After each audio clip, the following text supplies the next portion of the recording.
İndi də Leyla Əliyeva ilə aparıblar Qubaya, Qubada, Qusarda, əstağfurullah, meçiddə şəkil çəkdirməyə aparıblar.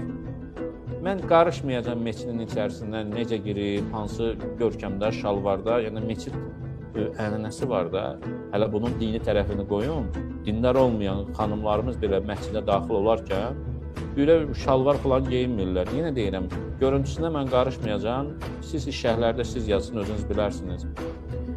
Amma pakazuxalıq sözünü, üzr istəyirəm, Ruscadan keçmə bir sözdür, amma Azərbaycan dilində çox istifadə edildiyi üçün bu sözü işlədirəm mən, pakazuxalıq üçün. Sanki özünü, adını təmizləmək üçün bu dindardırmı, bu müsəlmanı olubmu, yəni olsun dininə də qarışmıram.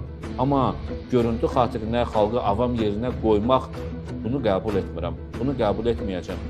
Mən Alyona Qonçar Aleksandrovna Əliyeva haqqında ümumiyyətlə danışmıram, heç əhəmiyyəti də hesab etmirəm daha da. Amma ki, bu bizim gözümüzə soxulanda, bu bizə əxlaq mücəssiməsi kimi təqdim ediləndə, bu bizim pullarımızın, neft pullarımızın, uşaq pullarımızın kəsilməsi ilə alınan 10 minlik çantalarda, bahalı geyimlərdə gözümüzə soxulanda, üzr istəyirəm, dinç dura bilmirəm, özümü səssiz apara bilmirəm.